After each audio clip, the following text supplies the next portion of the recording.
کہ یہ ماضی کی بازیافت ہے اور اس کو بازیافت ماضی کو کرنے والا کہانی کا نہ صرف راوی بلکہ ہیرو ہے، اور وہ ڈیتھ بیڈ پر اس کہانی کو بتا رہا ہے یا یاد کر رہا ہے۔ دوسری یہ مماثلت ہے کہ یہ مٹتی ہوئی تہذیب کی داستان ہے۔ تیسری مماثلت اس کی یہ ہے کہ اس کا لینڈسکیپ جو ہے وہ پہاڑی علاقے کا ہے۔ چوتھی مماثلت اس کی فضا ہے جو اداسی کی ہے، مایوسی کی ہے۔ پانچویں آپ یہ کہہ سکتے ہیں کہ اس میں قصہ گوئی کی روایت ہے۔ چھٹی مماثلت آپ یہ کہہ سکتے ہیں یا کہا گیا ہے کہ اس کے کردار جو ہیں وہ مطلب برابر ہیں، جس طرح ایک راوی ہے، اس کی ایک بیوی ہے اور ایک بچہ ہے۔ بطور قاری میں اس بات سے بھی اختلاف کرتا ہوں۔ تو آئیے دیکھتے ہیں کہ یہ مماثلتیں واقعی ہیں یا اس میں کچھ فرق ہے، اور اگر یہ مماثلتیں ہیں بھی تو یہ تو لٹریری ڈیوائسز کی مماثلتیں ہیں کہ دونوں رائٹرز نے سیم لٹریری ڈیوائسز استعمال کی ہیں۔ اور کیا اس میں چربا بھی ہے؟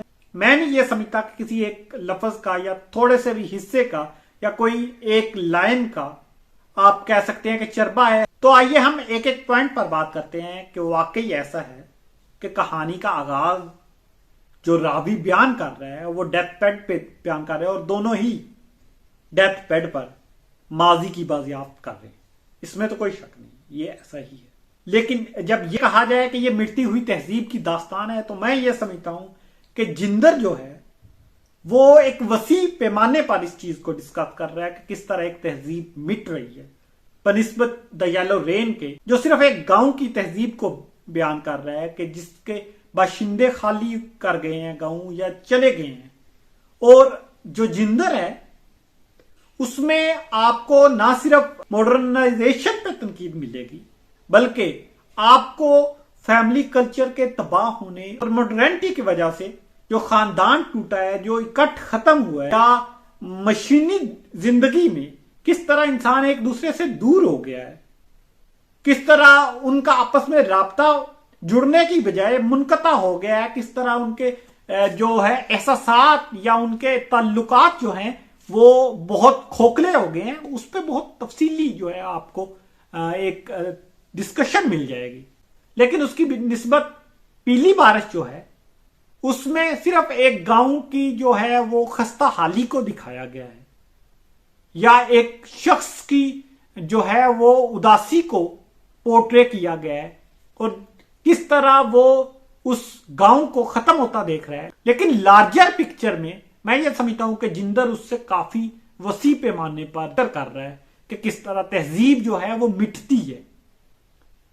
جندر بیسیکلی تہذیب کے مٹنے کے گریجولی جس طرح مٹ رہی ہے اس کو بیان کر رہا ہے، لیکن جو پیلی بارش ہے وہ وہاں راوی اینڈرس جو ہے وہ اس مٹ چکی ہوئی تہذیب کی روداد سنا رہا ہے اور بتا رہا ہے کہ کس طرح یہ مٹی۔ اس پر پڑنے والے اثرات پر بہت کم جو ہے وہ بات کی گئی ہے۔ اس کے علاوہ تیسری جو چیز ہے وہ لینڈسکیپ ہے کہ دونوں پہاڑی علاقے ہیں۔ تو اب اگر اسپین میں پہاڑی علاقہ ہے اور ایک شخص وہاں رہتا ہے اور اپنے اس علاقے کی داستان بیان کر رہا ہے، تو پاکستان میں بھی یار پہاڑی علاقے ہو سکتے ہیں، اور ایک ہری پور میں پیدا ہونے والا شخص جو ہے وہ اس کی داستان لکھ سکتا ہے۔ اس میں لینڈسکیپ کی تو ہے، یقیناً ہوگی مماثلت، کیونکہ وہ مختلف علاقوں کے ایک سیم طرح کے جو ہے وہ لینڈسکیپ میں رہتے ہیں رائٹرز، یا اس کی فضا میں کہتے ہیں کہ جو بہت مماثلت ہے کہ اداسی اور مایوسی ہے دونوں کی فضاؤں میں۔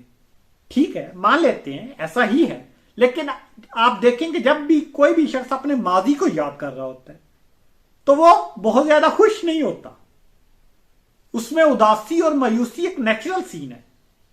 یہ آپ اس طرح نہیں کہہ سکتے کہ یہ صرف اور صرف پیلی بارش کا خاصہ تھا اور کسی ناول میں مل نہیں سکتی، یا اگر پیلی بارش میں اداسی یا مایوسی ہے اپنے ماضی کو یاد کرتے ہوئے تو اور کسی ناول میں، اس سے پہلے لکھے جانے والے ناول میں ہے نہیں۔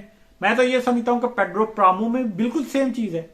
ایون پیڈرو پرامو میں نہ صرف لینڈسکیپ، فضا، کہانی کا انداز بیان، بلکہ جو مردہ کرداروں کے ساتھ گفتگو ہے وہ زیادہ موجود ہے. پیلی بارش کی مماثلت اس سے زیادہ نظر آتی ہے. لیکن آپ یہ تو نہیں کہتے کہ پیلی بارش جو ہے وہ آپ پیڈرو پرامو سے ماخوذ تو کبھی نہیں کہیں گے. رضا کے علاوہ ایک اور چیز ہے قصہ گوئی کی روایت کہ دونوں جو راوی ہیں وہ قصے کے ذریعے کہانی بیان کر رہے ہیں. میں یہ سمجھتا ہوں کہ جندر میں قصہ بہت زیادہ ہے اور اس کی نسبت اگر دیکھیں تو پیلی بارش میں قصہ گوئی تقریباً مفقود ہے.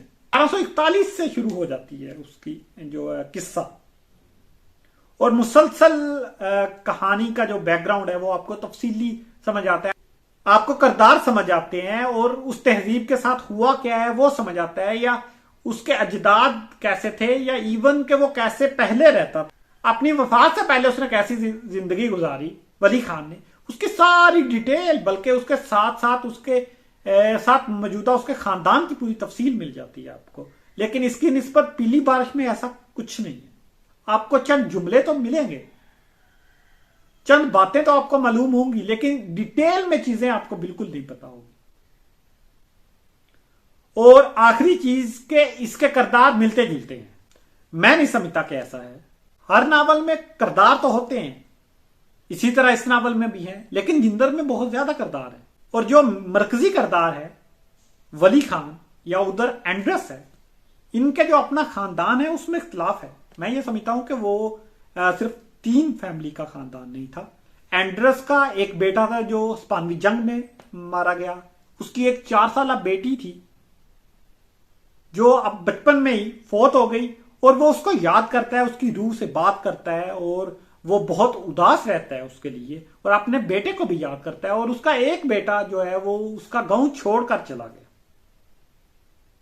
لیکن اس کی بیوی اس کے ساتھ رہتی ہے. اس کی نسبت ولی خان جو ہے, اس کی بیوی جو ہے وہ چند دن اس کے ساتھ رہتی ہے, اور جب وہ دیکھتی ہے کہ یہ تو سو ہی نہیں پاتا جندر کی کوک کے بغیر, تو وہ گاؤں چلی جاتی ہے, اور اس کے بعد کبھی اس کے پاس نہیں آتی. اور اس کا جو بیٹا بھی ہے وہ بھی اس کو چھوڑ کر شہر چلا جاتا ہے. ادھر بھی 3 کردار ہیں مرکزی, سبینا اور اینڈرس, لیکن اس پوری کہانی پہ اینڈرس ہی حاوی ہے. دوسری طرف جندر جو ہے وہاں اس کے بیٹے کا کردار بھی واضح نظر آتا ہے. اس کی بیوی کے ساتھ اس کا تعلق بچپن سے کس طرح جڑتا ہے, اور وہ ایک اچھے خاصے جو ہے وہ جگہ گھیرے ہوئے ہیں ناول کی.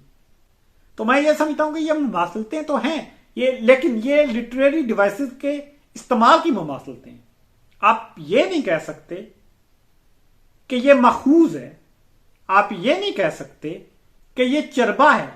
آپ مماثلت کا لفظ استعمال کر سکتے ہیں, لیکن کسی ایک ناول کا لٹریری ڈیوائسز کے استعمال میں مماثلت ہونا یہ نیچرل چیز ہے. ہم یہ دیکھیں گے کہ یہ ناول جو ہے جندر, کیا وہ انڈیپینڈنٹلی اگر پڑھا جائے تو وہ ایک بہترین ادبی تحریر ہے یا نہیں ہے, یا اگر ان کو اکٹھا رکھا جائے تو کیا جندر جو ہے وہ اپنی الگ شناخت قائم کر پاتا ہے. میں یہ سمجھتا ہوں کہ جندر جو ہے وہ اپنی ایک مکمل الگ شناخت قائم رکھ سکتا ہے.